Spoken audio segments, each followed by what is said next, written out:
So welcome, everybody. I would like to get this second lecture in our International Primatology lecture series on past, present, and future perspectives of the field of primatology. And in this edition, we are going to be joined by Professor Vernon Reynolds.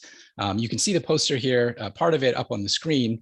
But to get us oriented, I would like to call on Dr. Michael Huffman, who was our first speaker in this series, to give an introduction to Professor Reynolds. So please, Mike. Okay, thank you. Welcome, everyone. Welcome, Vernon. It's a great pleasure and an honor to be able to introduce you to our second lecture in a series of many to come, I hope.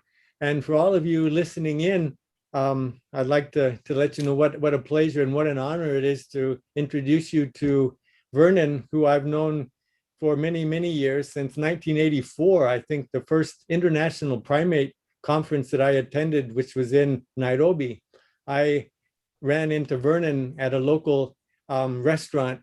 I had skipped over for a meal for dinner, and that's where I first actually got to talk to him. But I was able to read about his work. Started in 1962 when he first went to Uganda to study the Budongo chimps.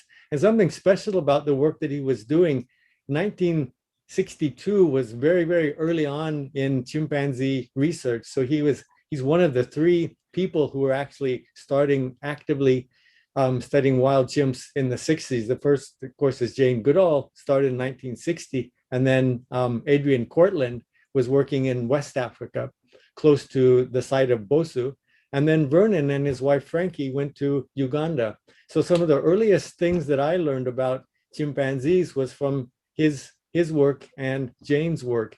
And over the years, we keep bumping into each other at meetings and things. And maybe the last was since he started working at Budongo, when he set up his long-term project, which he'll introduce to us all today, as he started to publish more on the work at Budongo, we became closer and closer into contact because we had several common interests.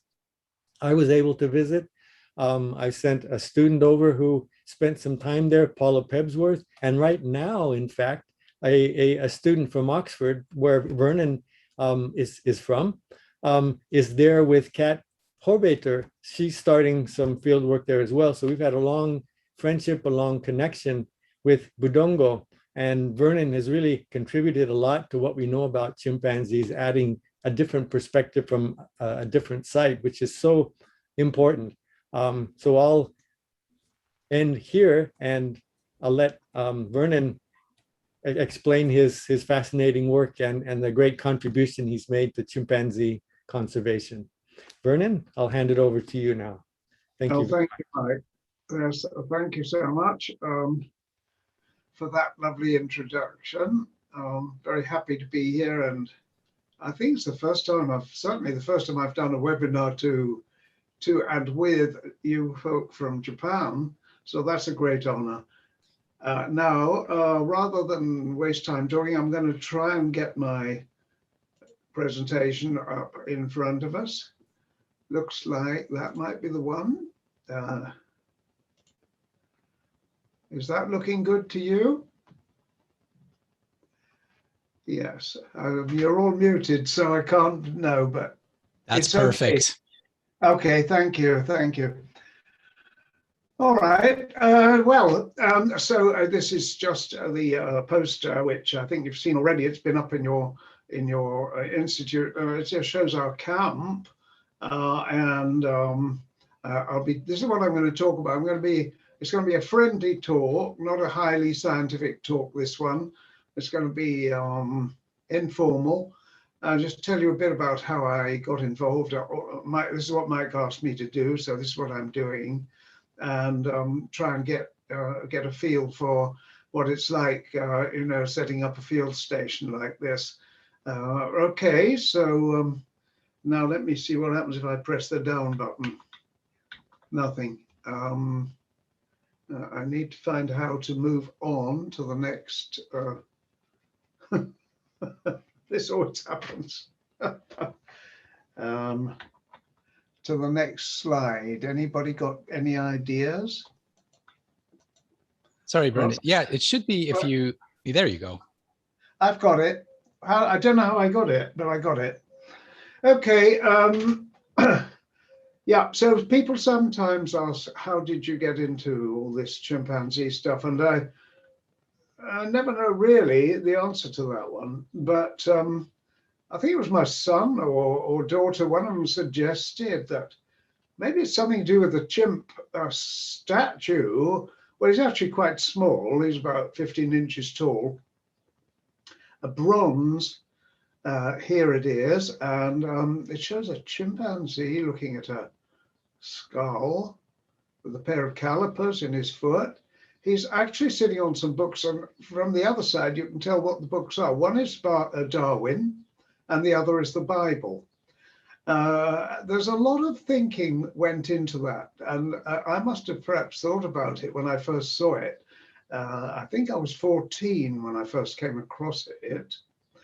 And it was done by a great uncle of mine who took to sculpture. Here's a picture of him reclining on a very strange chair, or sort of halfway to being a chaise longue, but it's a sort of chaise court.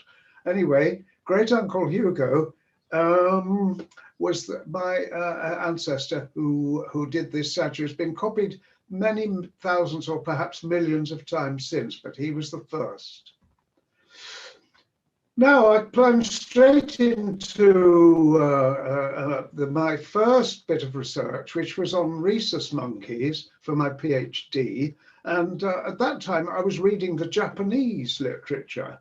Here you see some of the people whose works I read, in Minishi, Itani, Sugiyama, Kawai, Kawamura.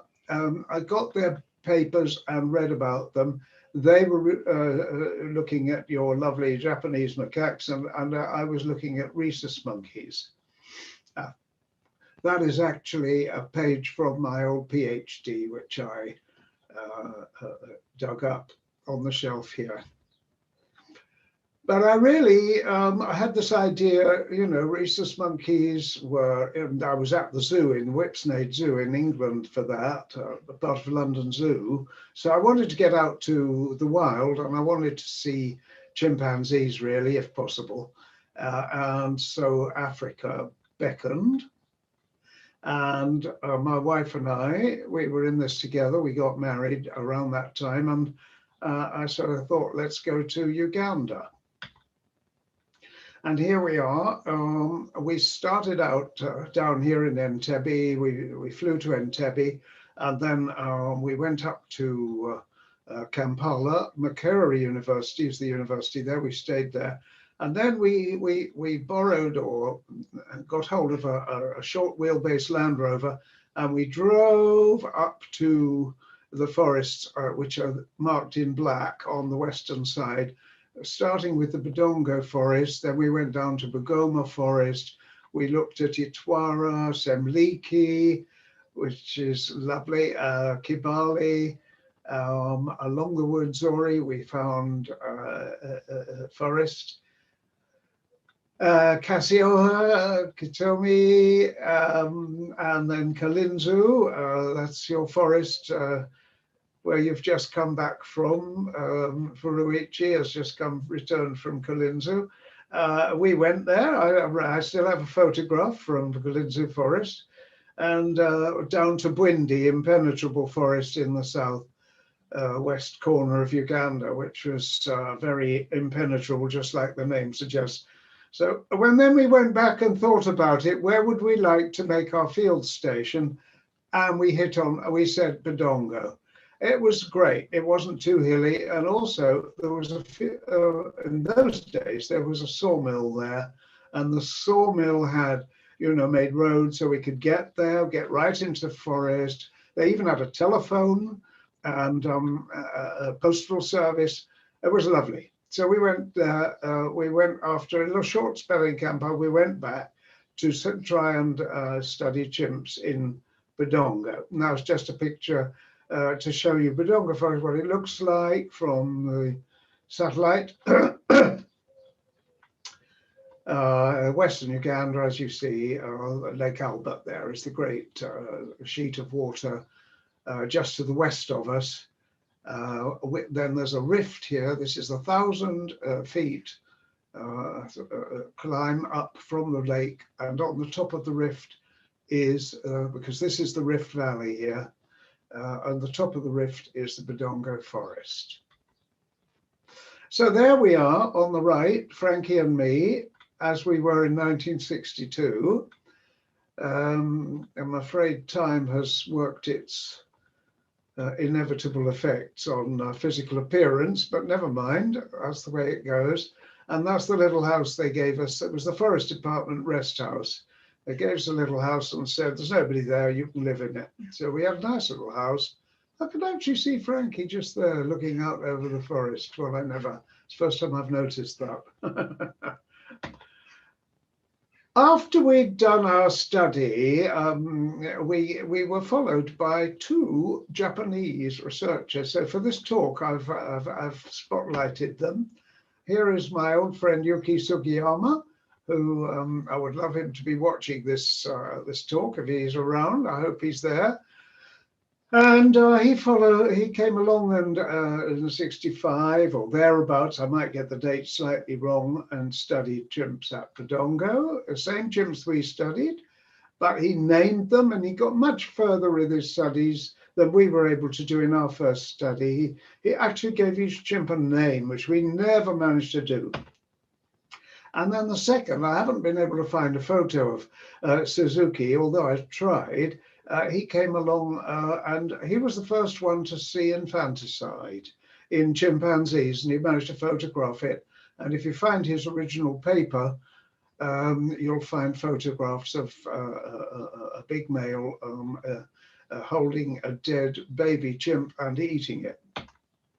Well, we came back from Uganda in 1965 and wrote a book about it. I really enjoyed writing that book. It's a lovely chatty book. If you manage to get hold of it, you'll enjoy it. It's a bit dated now, but it describes the trip, and it's a sort of Romance of Africa type of book. But there's a lot of information about chimps in it, and it was the first study of forest living chimpanzees.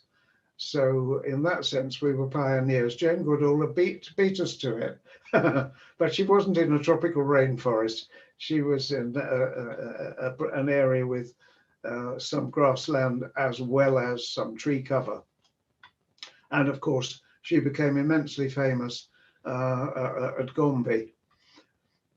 Now, unfortunately for us, not long after we left Uganda, a certain gentleman here by the name of Idi Amin took power in Uganda. And really, I mean, you could say single-handedly destroyed the country. He made life very, very difficult for anybody he didn't like, up to the point of torturing and killing them. So he was a nasty bit of work, and I didn't want to go. As a matter of fact, I was invited to go back I didn't get him on the line himself, but his number 2 man invited me to come to Uganda because they'd read the book, and I said no, because by then I had 2 children to think about, so no more trips to Uganda. But then as time went by, I heard that chimps, you see, Uganda had broken down. I heard about chimp babies being trafficked, being poached, being caught, the mother's killed, baby put in the back of the car, drive to Entebbe airport, send it somewhere, get money, get money. And I thought, this is not good enough. So I lie there in my bed. I'm not sure if that's actually me. And I thought about going back and even maybe set up a field station. But you think about doing these things, what do you do about it? So I didn't know where to start, but I was pretty determined to do something. And I'd heard all about these big NGOs, World Wildlife Fund and so on. And I thought, well, They will love to give me money for a field station. I want to travel out there. I need money for the airfare. I didn't want to use my own money. You know, I wanted to try and raise the money from sources, as we all do in primatology. Anyway, got absolutely nowhere with the big organizations which we know about, which have much money, but they have committed their money in other directions. Nobody has got any spare money, but I needed the money to build a field site, which I was determined to do, and employ staff, of course, to keep it running. And that means ongoing money, quite apart from travel for myself and other people. Well, I got some help eventually when people heard about it. And it was the smaller organizations, lovely little organizations which support conservation, came to my rescue and gave me £100, £200, £500. It was terrific. I felt, you know, at last the gates were starting to open. And then after about a year, I managed to raise proper money to do something a bit bigger from the ODA, which is our British government Overseas Development Administration, Department for International Development it's called now, which had a forestry section, and it was through forestry that I managed to raise the funding to get the thing going. And later on, after British government said you've had enough, Norway came in. And NORAD has also a big interest, as you know, probably, in forestry. So they came along and they helped. So I went back to Uganda and we got to Entebbe in 1990. And straight away, I was told to go and see a young couple, who had these 2 baby chimps in their garden. They were looking after them, feeding them. These 2 little babies were taken from Budongo Forest, shoved in the back of a car, taken to Entebbe Airport, traveled to Dubai, where there was an order for them, for pets, confiscated. Most, of course, got through, but these 2 were confiscated at Dubai Airport, put back on the plane, sent back to Uganda, and they were in Entebbe when I met them there. Lovely pair of little baby chimps from Budongo, but of course, terribly tragic that that trade was going on. Fortunately, it's stopped now, pretty much stopped. I very much hope it's completely stopped, but I doubt it. Well, the first thing to do, I realized my short visits to Uganda, you know, I went for 2 or 3 weeks. Actually, I went for 6 weeks originally, but then I had shorter trips. Was the first thing I had to do was get a field director for the project. And it happened that this guy, Chris Bacanita, was available. He had just finished his master's degree at Makerere, and Professor Pomeroy pointed him to me and said, Chris is a good man, he will help you and set you up. And there he is with his wife and newborn child. I think that might be a little bit after 1990, but not long after. Chris married Peace and they had a baby. But that's Chris, our first director of the project. And he said, Vernon, you can't run a project on chimpanzees without field assistance, so I'll get you some. So between one trip and the next, he managed to have 6 field assistants, of whom you see 2 there. Zefa is Zefa Kiwede, who has been with our project right up to this year. Unfortunately, he retired this year. And Joseph, who is still working on chimps, but with Jeanette Wallace in the Kasokwa region. They're 2 of our early field assistants. And there you see, they've got the binoculars and they have the check. We used to take our records on check sheets. You can probably see here, Joseph is holding a board, a clipboard, and that the other side of that will be his check sheet, and he's got his pen in his hand. That's how we recorded data about the chimps. So 1990, I would say, was the year when we founded what was then called the Budongo Forest Project. And well, everybody has a picture like this. It's just awful. Once the rain comes down, the roads turn into a sort of quagmire, and you get stuck. But we were always great. People came to help. That's Chris with trying to do something for the Land Rover and being helped by someone.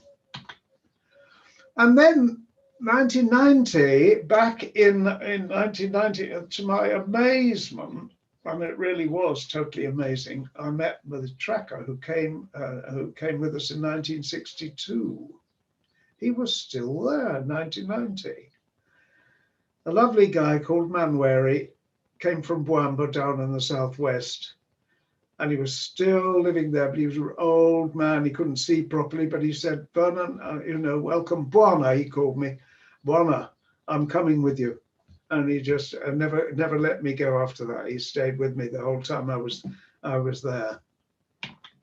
And there is Manueri again with Chris. Now, this is unfortunate, you see. Budongo was the big mahogany forest for Uganda. Tons and tons of mahogany, beautiful mahogany, were exported, and it was done in a sustainable way by the British foresters. They had a 60-year cycle to go around the forest, taking the older trees. When the British left with Idi Amin coming to power, it all fell apart. Illegal logging got started then, and by the 1990s, it was everywhere. This is a pit sawing site. A pit is dug, a tree is felled, it's raised up onto the poles, and vertically it is sawn into planks. The planks are put on a truck and sent out of the forest. And we hit that full on when we came back to Budongo. The mahogany trade, 2 or 3 trucks of mahogany a day going out of the forest. Totally unsustainable. All the forest, all the mahogany has gone, and it went in about 5 or 10 years, it was all gone. Well, life was simple in those days. We managed to get a stove, you see it, and boil some water and perhaps boil some eggs. I don't know what's in that little pot, maybe a bit of chicken. The guy sitting there with the blue trousers was our cook. So simple life. And the house which Chris had found for us to turn into our headquarters looked like this in 1990. It was the remains of one of the sawmill houses. The sawmill was disbanded and abandoned, I should say, during the Idi Amin period. Everything went wrong, and you see the 2 ladders there? We had already started renovating in 1990. This was going to be our project headquarters. And there were some other little outhouses which we had to take to bits. These were the staff quarters, and we managed to make some nice staff quarters. Then along came Andy Plumptre. He was our first Muzungu, otherwise known as British or non-Ugandan director. So we made him a co-director with Chris Bakanita. They were co-directors for 6 years and ran the project together. Andy was a superb scientist. He had his PhD done on gorillas, and he was the guy who led the scientific research, stayed in Budongo for 6 years until he moved on. He's now a very senior man in WCS, working out of Cambridge. And then our chief builder was Richard Odong Too, a great guy from northern Uganda with a fantastic sense of humor. hugely hardworking, and on top of all that, he managed to look after the funding of the building operation very honestly, and managed to get everything cheap for us. My son Jake came out to help with renovations. You see him there removing some old wiring from, you see, they used to have electricity once upon a time, and so Jake was doing this cutting out all the old wires, as you see there. And then all of a sudden there was a flash and a mighty bang, and smoke started pouring out of the ceiling.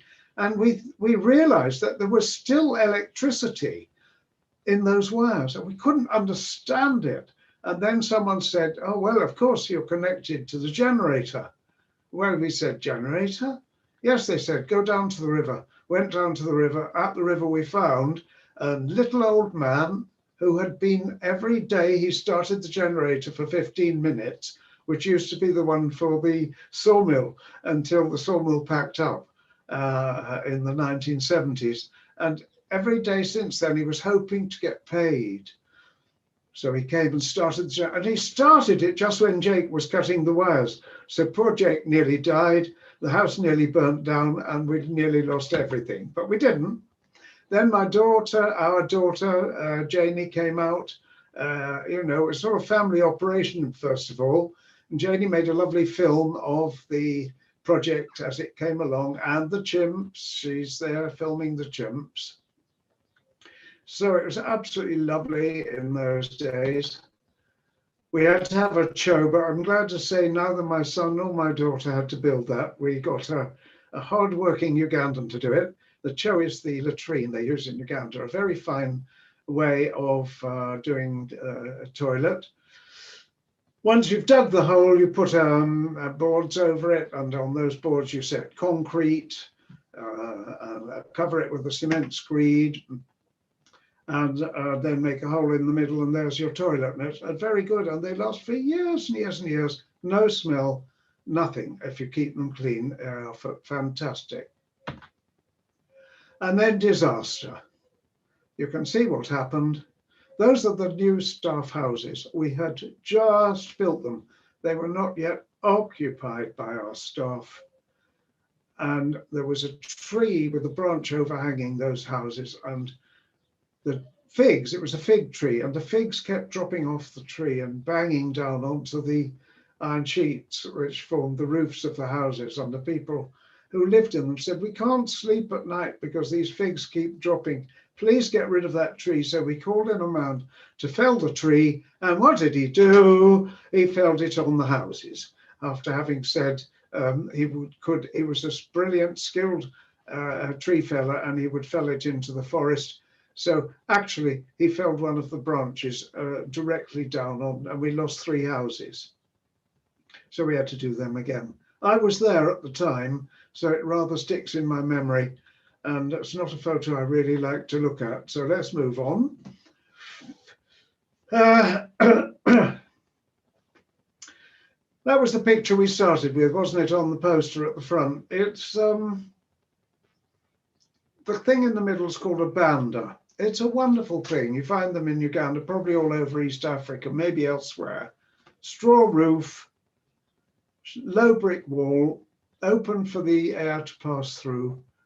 You can't see them, but there are chairs inside. You sit around talking and drinking beer and have a good time in the evening in the banda. Most places have them in Uganda. And that's one of the renovated houses. It's not actually the one you saw before, but it's that's what the houses look like after renovation. We renovated 2 houses originally. Now we have about 10. And there's me and Frankie in the forest in 1992. Frankie came out to join us and see how the project was going along. And incidentally, she's somewhere downstairs watching it now.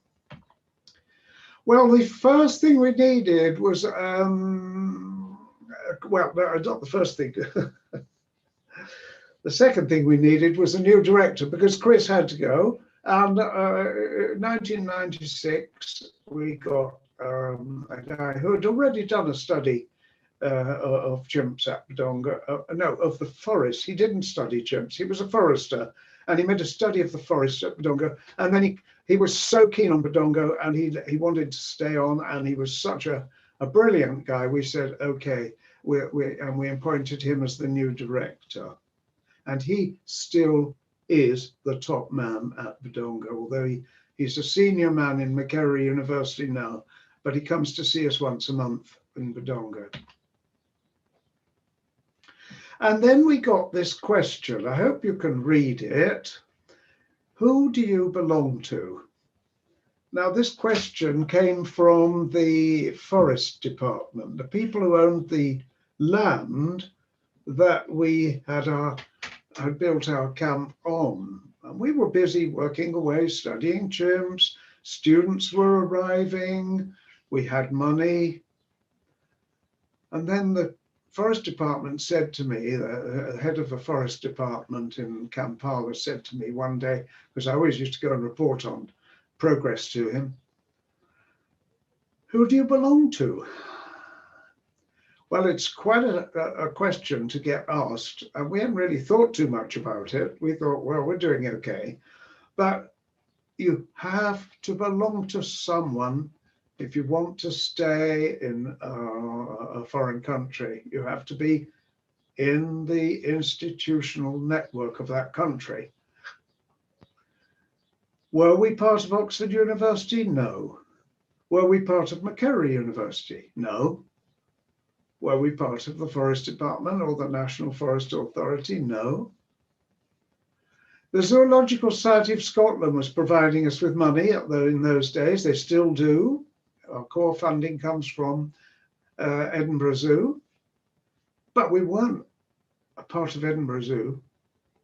We were really just an independent project studying chimps, and that wasn't good enough.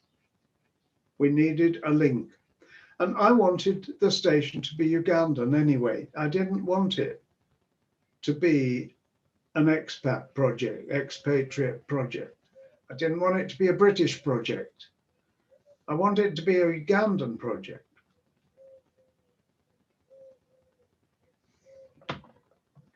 So we became Ugandan. In 2007, Fred Babweteera, the guy you saw just then, sat down with members of the Forest Department, other branches of the Ministry of Environment, and whoever necessary, and we hammered out a constitution for ourselves with a board of directors, and we became a Ugandan NGO, which was exactly what I had wanted, and Fred did it. But they said, you're a project, you can't be an NGO. Projects are not allowed. So we had to change our name, and we called ourselves the Budongo Conservation Field Station and changed our logo a little bit. So instead of saying Budongo Forest Project, it now says Budongo Conservation Field Station. Okay, so this is Gershom. Now, I want to mention him specially because I showed you a photo of Zefa earlier. He was one of our first field assistants, and so was Gershom, right back from 1990 to the present day. Gershom is still at the project. He knows so much about the forest and the chimps. I think all of us who've done field work know how extremely valuable it is to have someone like that who knows everything. And any question you have, however small, you might have one leaf, you go to Gershom, what tree is this? He tells you. And then, of course, I've been talking about chimps, but we haven't seen any yet. Our second adult, when I first started, I never really got, well, I have got photos, but not so good. Because we couldn't get close to them in the early days. Our second alpha male was Duane, named incidentally, and Mike will know just who I'm talking about, after Duane Quiet, who used to visit our project in those days. I have to say the late Duane Quiet, because he just unfortunately died, a great primatologist. Anyway, Duane, the alpha male, was named after him, and there he is. And then he was followed by Nick, who was a great male too, but he lasted several years until quite recently. He was never quite the same caliber as Duane. He wasn't quite so tough, you know. He was tough enough to be alpha, but not tough enough really to frighten the neighboring group, for example. He used to run away. So he had some weak points. And he's been succeeded again now more recently by a chimp. I think it's Hawa at the moment, I must check, but I don't have a photo of him. However, I want to show you this one, chimps at camp. We have, in those first 5 years, from 1990 to 95, we got to know every chimp, and we had begun to habituate them. The adult males get habituated first, and then after them, usually some of the younger males, and then slowly, the adult females, and last of all, the mothers with their infants.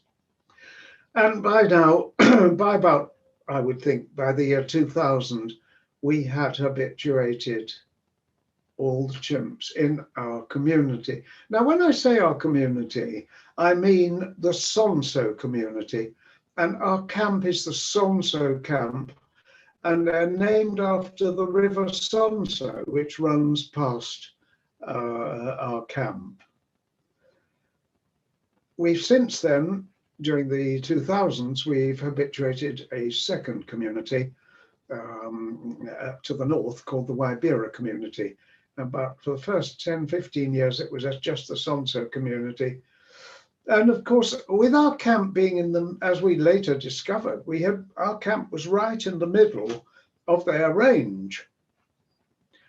Their range was to the north, south, east, and west of us. We were slap in the middle of their range. I mean, they were decent about it. They didn't complain. And eventually they came out and said, you know, okay, you can live here. And they walked across the camp from one side to the other. And nowadays, if you go to Budongo, you're pretty sure that one day or another, chimps will come around camp. So we have a good relationship. We have now raised our distance. Minimum distance was 7 meters. Never get closer to a chimp than 7 meters, because they will come close to you if you want, but we don't let that happen. And we've raised it to 10 meters, advice to do with COVID, which, touch wood, we have avoided so far, and we've taken very many measures to avoid that. But I'm jumping ahead a bit. I don't want to lose my track. Now, I just want to say about the community, because as time passed in Budongo, running the camp, running the Land Rover up and down the road past the village people would look at us and we would wave, and they sometimes waved and sometimes they didn't. The kids always waved, but the grown-up men didn't wave so much. And we started to realize that we weren't helping the community. We were being pretty selfish. So we instituted a series of measures which would enable us to get to know the community, work with the community, mix with the community, not just by their chickens and their eggs, but also talk to them, sit down with them. And we started up a scholarship program. So the clever children from the schools, the ones that the head teacher said were the top children, could get a scholarship, and it came with a little bit of money and as you see, a piece of paper, and there we are. I don't know if that's about 2003. I can't see the date, unfortunately, because the pictures are in the way. We started, there's Fred on the left, whose idea it was. And the 3 children, I only know one of them, but in the middle is Zefa, our head field assistant at the time. And posing for their photo in front of our renovated house 1. That was the main house, the one you saw at the start in a dilapidated state. So that was our first move towards the community, and it was so important, very much appreciated. And you know, you do one little thing and word goes around.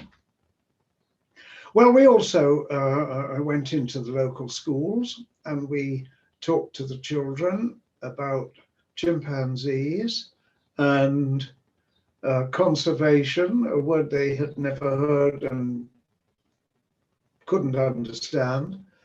And about everything we could think of, or we got them to draw pictures. We even got them to exchange scrapbooks with our children in the local school here in England. But I don't know what you can see. If you can see what I can see, you can see starey eyes. And those children are not like our English children, and probably not like your Japanese children. They are scared and frightened. What's the big man going to do? And so I could give them a talk for 15 minutes about chimpanzees, and they would ask me, what's that white hair growing on your face? Why are you so old? And they would say, what is the Queen of England? Tell us about the Queen. So I realized after a while that you can stand and talk to those children. They've never heard anything like it. They're not thinking about they're scared. You might do something and they might get punished if they move. But slowly, slowly, those children started to relax. And I think after 2 or 3 years, 5 years, we could go into schools, and we do now. We go into schools and they know us and we know them. We give them some support. We give them some money. We made concrete floors for some of them because they only had dirt. We gave some of them benches, and you know, if we've got any spare money, we improve their latrines, etc. That's what happens. And then you get going, you know, the community. But having said all that nice, friendly, lovely stuff, it isn't like that. Human-wildlife conflict. That lovely chimp, one of our best males, Jambo, went into the sugarcane field to get some sugarcane, and a guard of the sugar with a spear killed him.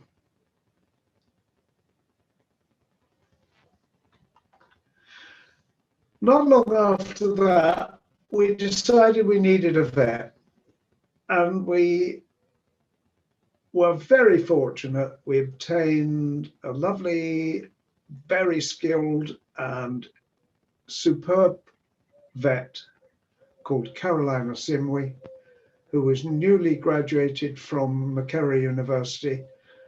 She came up to Budongo and she's been with us ever since.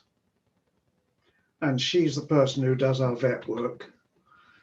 Well, it's a messy business. The farmers around Budongo, quite apart from spears, they have a use of the trap, which is actually illegal, but the word illegal doesn't mean much because there's no police.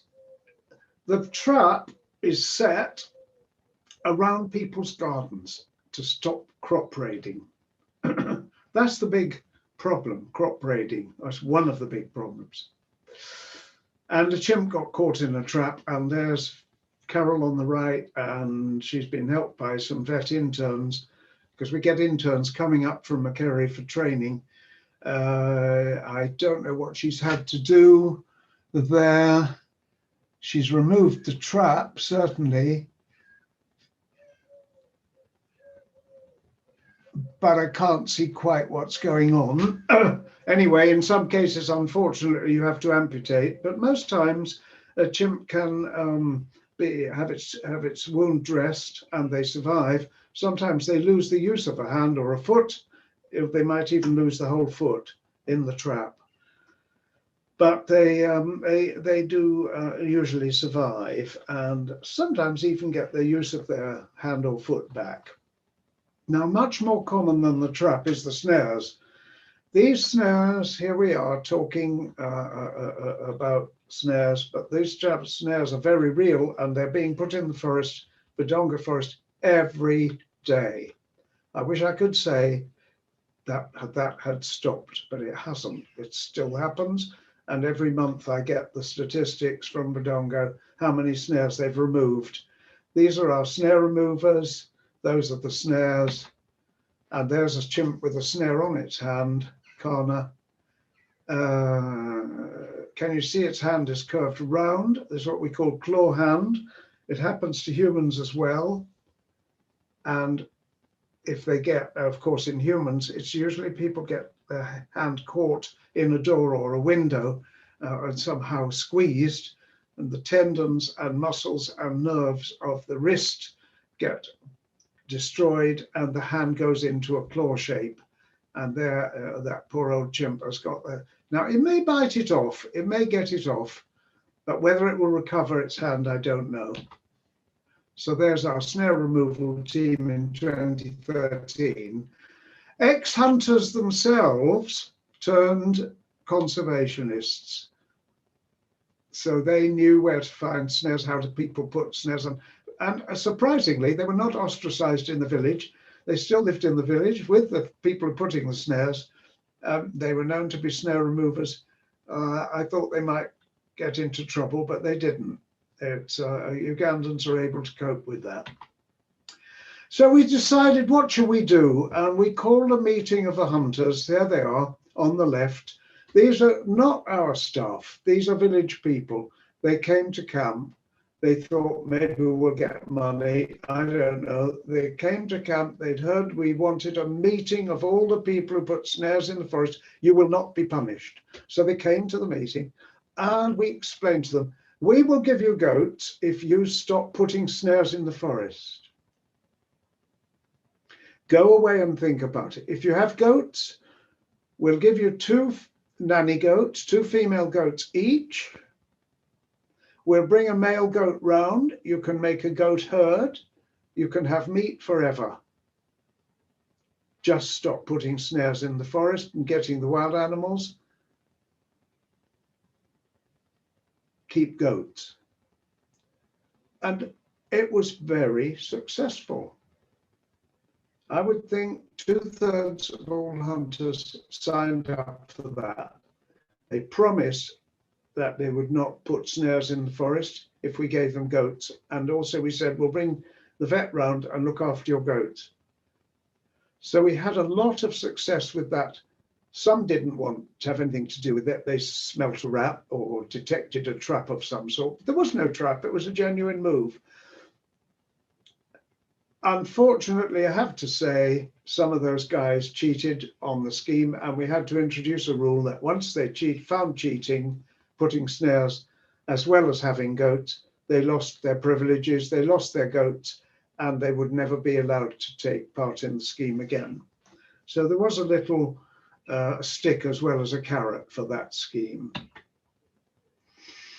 Well, first 40 years after I wrote my first book, which you saw earlier, there was a new one. And there we see, if you get that book or find it in your library, you'll find lots of information about the Budongo chimps up to year 2005, when I handed over as scientific director to Klaus Zuberbuhler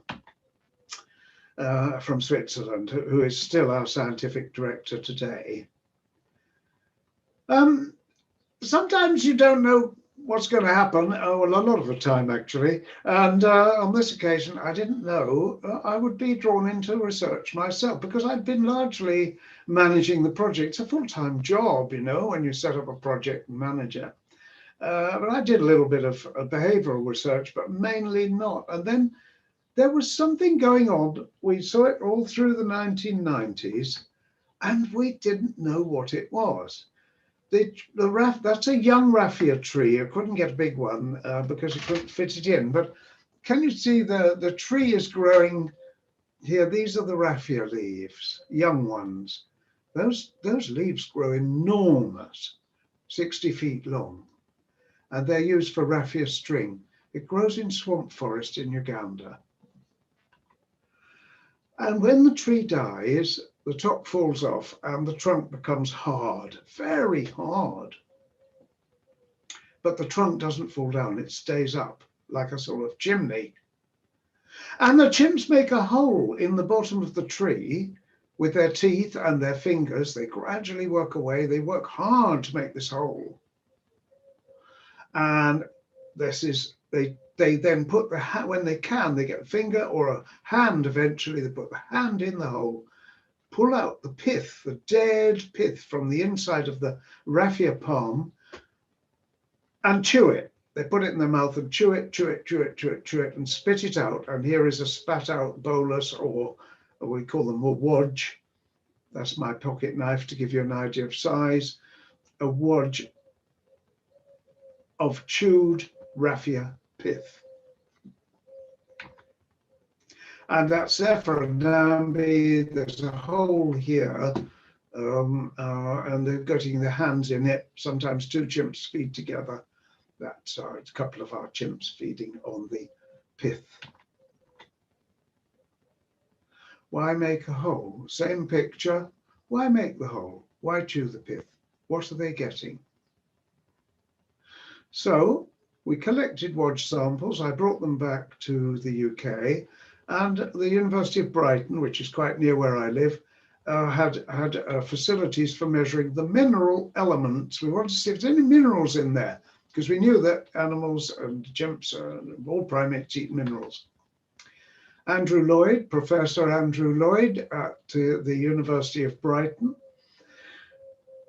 did the analysis, masterminded it, and you see there, I won't go into it, the way that the samples were analysed, and we found the answer. There was salt in the pith. We had no idea. They were getting sodium chloride, a high level of sodium, and we also found chlorine in the neighbouring surrounding pith. So sodium chloride was being formed in the pith. And there is just a slide from my paper, or our paper, I should say, 2009. And Mike wrote to me and said, well done, Vernon, that's a very interesting study. On the left, the big bar here, this is sodium, levels of sodium in the raffia only, and this is all the rest of the diet, very little sodium in it. And we've never found anything else since with such a high level of sodium as the raffia. Well, I'm reaching the end of my talk here, and I just wanted to say, you mentioned that we do have a website. Just put in Budongo, or there's the full website there. That's the front page of the website. It probably needs a bit of updating, but it's a good site. You can find a lot about our work, who we are, what we've published, and all the rest of it on the website. So I do encourage you to have a look at it. And as always, we have to acknowledge our funding sources. Our main funding today comes from Scotland, the Royal Zoological Society of Scotland, otherwise called the Edinburgh Zoo. And we also have a lot of help now from Oakland Zoo in the States, plus the Arcus Foundation has been tremendously generous, Darwin Initiative, National Geographic, Conservation International, and so on.